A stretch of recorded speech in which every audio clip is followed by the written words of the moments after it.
Hello and welcome back to the channel. Today I'm playing sideways pawn chess, where pawns can move sideways. My goal is to win 5 games. Let's get started with game number 1. It goes pretty much without saying that this variant will probably only get interesting when we get into an endgame. So when it's king and a bunch of pawns and maybe like 1 or 2 minor pieces, that's when it'll get interesting. My opponent says, no way, is that you? Yep, it sure is. Oh, don't abort. There we go. All right, we sneak in c6 right after answering our opponent. Oh, and our opponent says, I love your videos, man. Keep it up. Hey, if you're watching this right now, I really appreciate it. All right, we get d4. Let's go ahead and drop d5. e5. Okay, right away we get a closed position. Let's develop our bishop to f5. I normally like my bishop to be outside of my future pawn chain, even if I have to play like h6 and then drop it back to prevent it from getting trapped. Bishop to d3, sure, I'm happy to trade it off. And now e6, oh, interesting. Our opponent recaptures with the pawn, which is actually a complete non-issue, right? The pawn can always slide over, and the pawn chain comes back into existence. Let's try c5 to see if our opponent does precisely that. Our opponent's having a deep thought here. I'm assuming the calculation is possibly taking and then playing d4. But that, in my opinion, might be a little less concrete than just sliding the pawn over, but we'll see what our opponent decides on. Okay, we do get the capture, sure, I'll take back.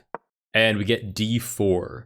I could play bishop b6 here to keep pressure on the d4 pawn, but instead, I'm just going to slide it back to e7 and maybe develop my knight through h6. That could be a little bit interesting. Maybe knight to c6, queen d7, cheeky queenside castle, and then see if we can get a kingside attack going. Or rather, yeah, kingside attack. I'm going to get pawn to c2, develop the knight.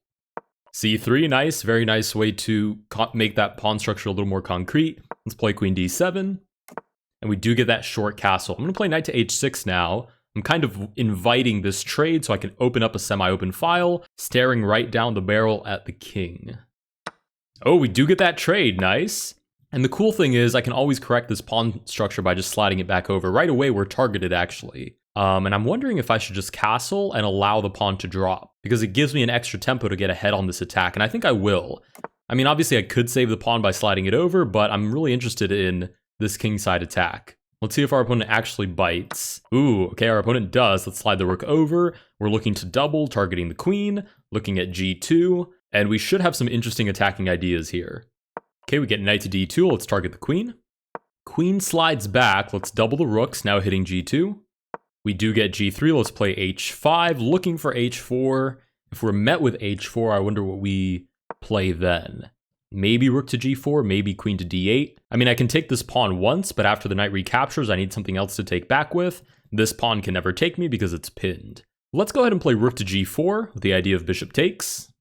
King to h2 moves the king off of the file, so I can't actually take anymore. Let's try queen to d8. I wonder if I can sacrifice here for checkmate. Let's see, if I take, my opponent takes, I take, my opponent takes, I take. Oh, it actually doesn't work because queen to h3. Then there's check on f4, though. The king moves back, rook to g4. I do apologize if I'm getting a little bit ahead of myself on this calculation, but I think that wins the queen, maybe? Okay, we get rook to g1. This should work anyways. Let's see, takes, takes. If we take with check, the recapture is forced. If we take with check again, queen to h3 is also forced. It's a little trickier, though, because now rook g3 is an option for our opponent. If we play check with the queen on f4, the king can move back. I could trade, and then after all of that, I really just end up down the exchange. So let's instead play knight to a5, looking for knight to c4. I'm just going to keep this threat kind of looming over here on the king side, but see if I can better the position of my knight. Opponent is down now to 13 seconds. Ooh, a little pawn shuffle over to hit the knight. Let's play king to b8 with the idea if b4, removing the knight, then the king is the one that defends a7. Okay, ooh, queen to h6. Does this work now? If we take, our opponent takes back. We take, our opponent takes, and then we take back. That would just be mate, I think. And if we take and then queen takes, maybe we can just sacrifice and then play rook to h8. Let's give it a try. You only live once, so let's give it a try. Okay, we do get that capture check. I don't think our opponent counted on us sacrificing the rook, and we do actually get checkmate. With that, we actually crossed 1700 as well, which is pretty cool. Oh, and apparently a whole bunch of you were messaging during our game, but we don't actually see that until after the game is over, so that was actually pretty cool. Hello to everybody that's watching me record this live, basically, on chess.com. With that, we win game number 1. Let's go ahead and move on to game number 2. All right, game number 2, we get the white pieces this time. Hopefully we'll be a little bit more on the offense than we were in the last game. In the last game, it felt like we were scrounging for any possible piece activity, but maybe we can set ourselves up a little bit better this time. Okay, knight to c6, let's just play e3. Knight to f6, sure. Bishop g4 pins the knight. Let's go ahead and defend it with knight to d2, with the idea that if the bishop takes, I just kind of replace one knight with another, and then I still have knight to e5. Okay, e6, let's boot the bishop. Okay, we get that trade, let's take back. Like we just said, now we still have knight to e5. a6, let's play c3. I want to play bishop to d3, but without allowing knight to b4, booting the bishop. Okay, bishop d6. Now I have to make an actually serious decision. Oh, it's really interesting. There's a server message saying that me, a content creator on YouTube, is playing. Oh, that's really interesting. Maybe that's why so many people showed up. Okay, cool. I mean, I've never seen that before, but I guess this channel is now big enough for that. So thanks to everybody that subbed. We can either trade off the bishops, or we can play knight to e5 and really fight for that center space. If our opponent takes, we take back with a fork. And I'm really tempted to play that. Let's play knight to e5. Okay, we get short castle, bishop d3. I'm excited now because I feel like maybe we can get like queen f3 and then g4, h4, h5, and then get some kind of crazy kingside attack going. Maybe this will be the game where I finally prove that the London doesn't have to be boring. Oh, g5 is super aggressive. It's a clever idea. If I take, then my opponent takes and wins the central pawn. But I believe I can just take here and then take on g5 for free. So we'll take on c6, hitting the queen. The recapture is basically forced. Nice, and then we pick up this pawn on g5. I believe absolutely for free. Rook to b8. Okay, looking for a queenside counterattack. Let's see, how do I take advantage of this free pawn and the fact that the king is a little bit butt naked right now? Maybe queen to f3, putting some pressure on the knight. I guess bishop e7 would be forced to defend the knight. Maybe we trade and then like queen to h5, impossible to defend this pawn. Let's give that a try. Queen to f3. We do get bishop to e7. Let me make sure I have this right. Takes, basically recapturing is forced. Queen to h5, and I really don't see how this pawn gets defended. It seems rook to e8 is necessary. I take the pawn. The king basically runs for its life at that point. So let's take on f6. Right, queen to h5. It seems impossible to defend this pawn. Okay, our opponent does the next best thing, which is move the pawn up to h6. We can still take it. We're still threatening mate, and the only way to get out of this mate is rook to e8. Oh, and it rhymes, nice. And slide the king out of the way, basically. 4 seconds for our opponent to see that. Oh, man, I was wrong. That was not the only way to get out of that mate. g7, sliding the pawn over. That's pretty clever. Let's play check anyways. King moves forward. Check again. Might as well draw the king to the center. And I should probably take a tempo to defend this pawn. So I'm going to go ahead and castle long. And my idea now is pretty much just e4, break open the center, line up the rooks with the king, and get a not a counterattack, get a full-fledged attack going. Let's take with the bishop to hit the pawn. Whoa, king comes forward. I slide my pawn out of the way, give me the queen. Uh-oh. Okay, we've now won the queen. We'll take the pawn as well. Rook to d6. I guess I just slide the bishop back. I'll activate my last rook, and we should be looking at a victory here shortly. King forward. Check. Nice, we get a sacrifice. Check again. And I'll just kind of speed through this conversion.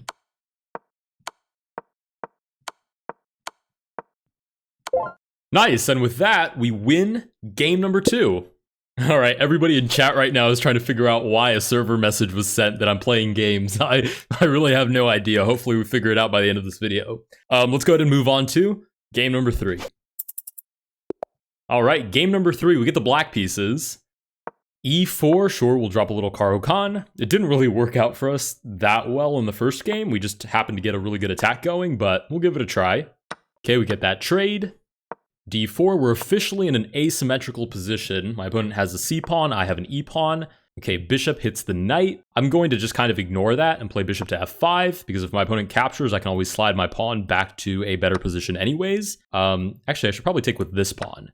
Since this pawn wants to go to e6, I can always slide it over. We get bishop d3. Let's go ahead and accept the trade. It keeps the tempo on our turn for the recapture. Right now it's our turn again, and we can play bishop to e7, looking to short castle here in just a moment. Nice. We're both castled. I'll probably side this over at some point, just waiting for a good time. Okay, ooh, e4 offers a trade. I mean, I could just take it. If my opponent takes back, then I finish developing actually before my opponent does, which has to be a good thing. So let's go ahead and take on e4. Our opponent takes back, knight to c6. Okay, knight to c3. So playing with the black pieces, somehow we've completed our development first. And we have a bishop on the board when the center is open, meaning there's no pawns crowding the center. So in theory, we're in a really good spot here. Question is, how do I actually take advantage of any of this? Let's start by sliding the pawn over, right? Let's fix our pawn structure first. And that actually creates a spot for our bishop to sit on the long diagonal, which could be pretty helpful in the future. Ooh, h4 is really aggressive. Let's see. Queen to b6, targeting the pawn. Okay, knight to g5. I probably should be concerned about this, considering the fact that the pawn can wiggle-waggle its way any way it wants into my king side, but I'll start by just trading off my bishop. Surely the pawn will recapture, sure. And my opponent's giving me a free pawn here, right? If I take this pawn, I don't see how my opponent creates a concrete threat, though. I mean, I'm going to have to see it to believe it. So let's take on b2. Okay, knight to a4. And now that we're up a pawn, I think I'm happy to have a queen trade. So let's play queen to e5, offer a queen trade. Nice, and we've actually officially entered an endgame. We get pawn to f4, booting the knight right away, sure. Let's move the knight back. I'm happy to trade these pawns. Nice, we trade. And let's see if we can get into any funny business with our own pawns. Let's start with this, targeting the c2 pawn. It's quite funny because now this pawn could just slide out of the way, all the way back to the king side if it liked. But we get pawn to c3, which kind of ties down the knight a little bit awkwardly, so let's target the knight. Now our opponent has two different things to defend. Okay, we get the knight back, which wins us the c3 pawn. Sliding the knight over, let's drop the rook to c2. Rooks are usually happiest on the 7th, or in my case, since I'm playing as black, on the 2nd rank. Okay, pawn to b2 doesn't do anything about knight here, which hits the rook, also hits the pawn, doubly if you include the rook that's on the 2nd rank. Okay, we get rook to f2, which does stop it, to be fair. Let's go ahead and, well, doubling our rooks does allow this capture. If we take, our opponent takes back, and it's a little bit risky because our king could get back rank mated. So let's just trade instead and then play a6. Okay, knight takes back, sure, a6. b4, let's go ahead and line the rook up on pretty much any open file. g3, we give check, we'll pick up the g5 pawn. Nice. We're definitely up a lot of material in this endgame. This shouldn't be a terribly difficult conversion, I just have to make sure there's no funny business with losing a bunch of pawns at any point. Okay, pawn to g4. I'm going to get ahead of myself and just play f6 right now because I know that I'm liable to start an attack and then forget that I can get back rank mated. So we get f4, knight back, hit the pawn. a4 allows us to take with check, sure. And really, I just need to trade pieces now. I need to find a way to trade the knights, trade the rooks, and this will be a pretty easy conversion. We'll drop the knight back.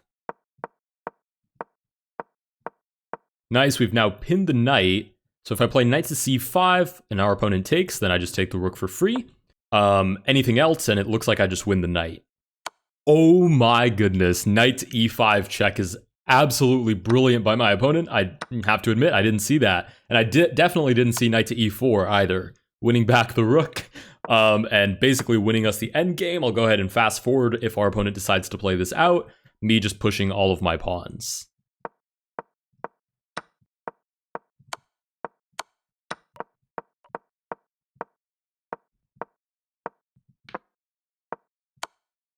Nice, and with that, we prepare our ladders mate, and we win game number 3. Nice.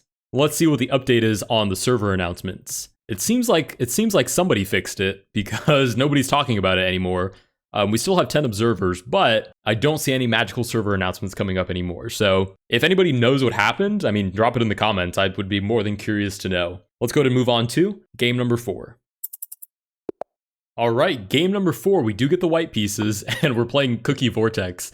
I love when I see a name that's just, like, downright funny. That's pretty funny. Cookie Vortex. Okay, we get e6, relatively modest opening, probably d5. Oh, c5, interesting, e3. Nice, we'll go ahead and take back, and on move 4, we're already asymmetrical. Opponent has the e-pawn, I have the c-pawn. h5. It seems a little bit early for that. Let's play knight to f3 to stop the idea of g5. Bishop to e7, trying to force the matter. Do I really care if my opponent plays g5? I could play like knight d2, g5, drop the bishop back, g4, push the knight forward. And I feel like no matter how my opponent plays, all of my pieces end up having a good spot anyways, so it should be okay. Okay, we do get knight to c6. Let's play c3 to develop the bishop. d5, okay, bishop d3.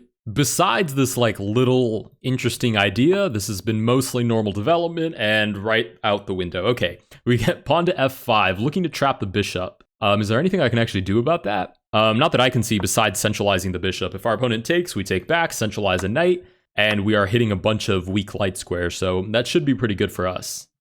Pawn to f7 covers those weak light squares. I forgot that there's really no such thing as weak squares necessarily if the pawns are so malleable. Let's play queen to e2. We'll probably just castle long, and then maybe like g3, h4 or something. Depends a lot on what my opponent decides to do. We get knight to f6. Let's go ahead and castle long. I don't think that should be an issue at all. a6, probably setting up b5, b4. And I should probably be looking at how to open up the center since that's where my opponent's king is camping out. Let's try king to b1, and maybe I can meet b4 with c4. And any weird captures, I actually end up opening up the center, and that's where my opponent's king is, so that's where I want to be. Okay, bishop d7. I have a feeling that this position will open up a lot very soon, so I'm actually going to trade off my knight for the bishop, and then just replace it with my other knight. So now just knight to f3, hitting the pawn, threatening knight to e5. Also with tempo because it hits the queen. Knight to e4 defends the pawn. Let's play knight to e5, hitting the queen. And then maybe just f3 to try to boot the knight. Okay, queen c7 doesn't seem to create anything new, so let's boot the knight. Knight goes back. And just to stay with our plan, let's play rook to c1 so we can prepare c4. b6. If I play c4, then what? My opponent takes, I take. We can trade, I get my rook nice and active. I really see no downside, so we're going to try c4. Okay, c6. c5 here is pretty interesting, but then that just leaves this open. So let's take on d5, threatening c6. Obviously, our opponent can't take with the c-pawn because we win the queen. But taking with the e-pawn isn't all that pleasant either because it opens up the king, and it drops the c6 pawn. Oh, short castles. Whoa, talk about committing to your idea. Okay, so that leaves this completely on the table. I could take with the knight and threaten the bishop. I could take with the pawn. I could take with the rook. I think taking with the knight is most concrete because then I can still threaten to take this pawn, wear down my opponent's kingside defenses a little bit, and maybe even just 180 completely and go for a kingside attack instead. Still, our opponent can't take back because it drops the bishop. Okay, rook to e8 tries to mend that situation, but now we take on e6. If our opponent takes back, I take back with the queen. Check. I mean, there's check with the knight. Actually, oh, there was check with the knight right there. And I could have won the queen. Ah, okay. Too excited. That's what we call tunnel vision. So focused on one plan that you miss everything else. Okay, still puts a lot of pressure on my opponent. A lot of, oh, e6.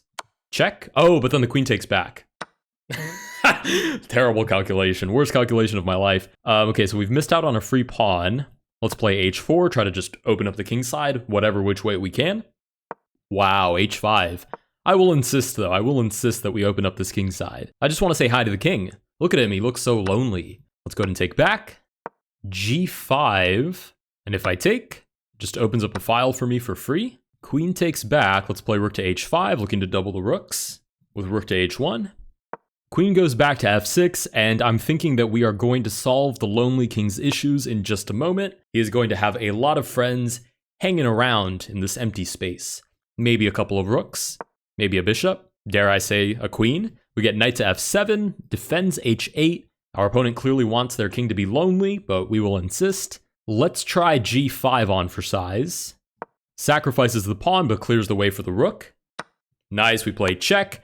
If our opponent sacrifices, oh, our opponent doesn't. We get king to f7. Okay, then what if we trade and then play rook to f1 to try to win the queen?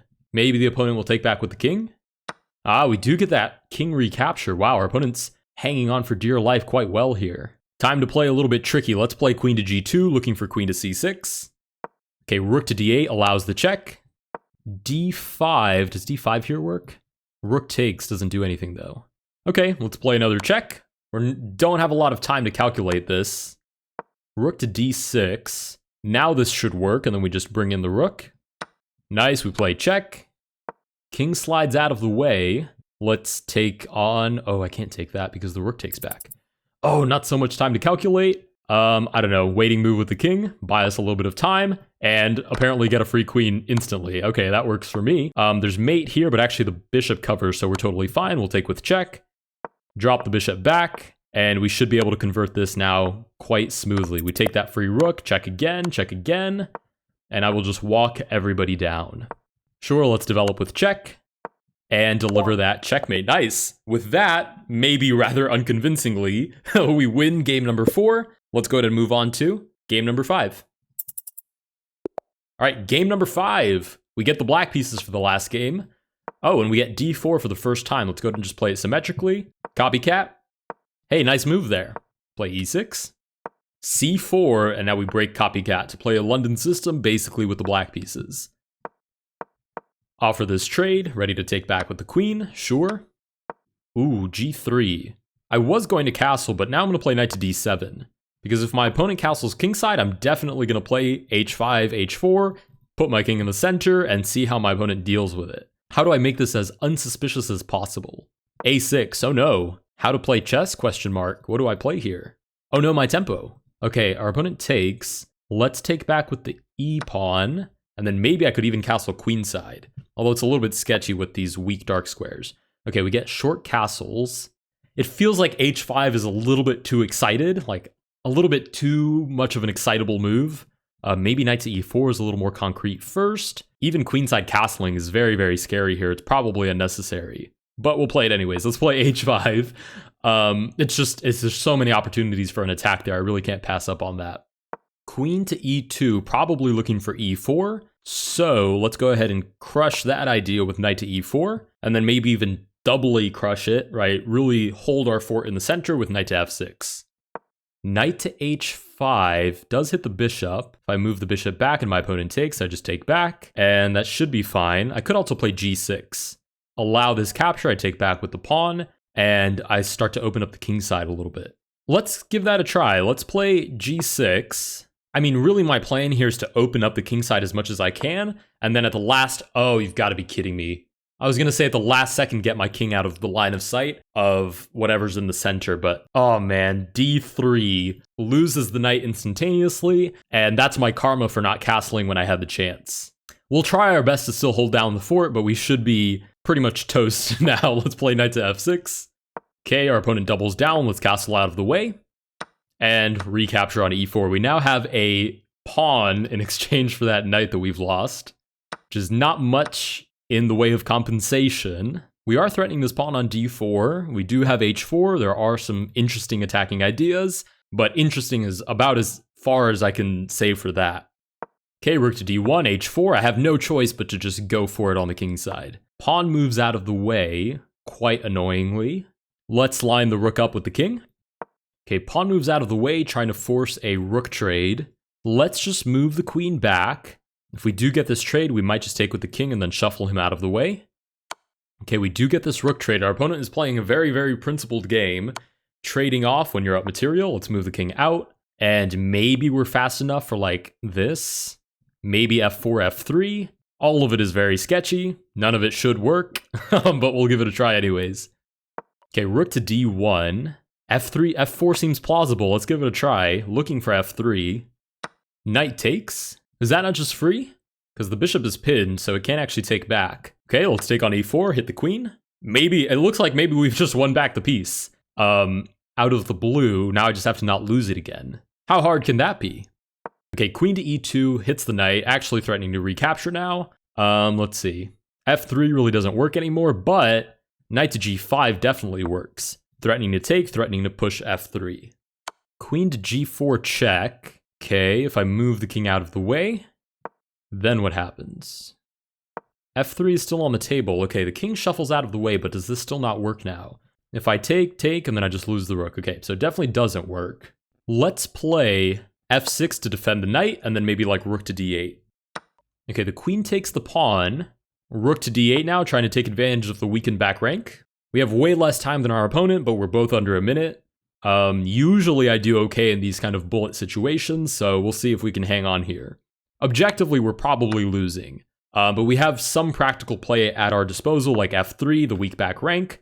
Oh no, and our opponent leaves the weakened back rank, precisely that, weakened, and this should just be forced mate now.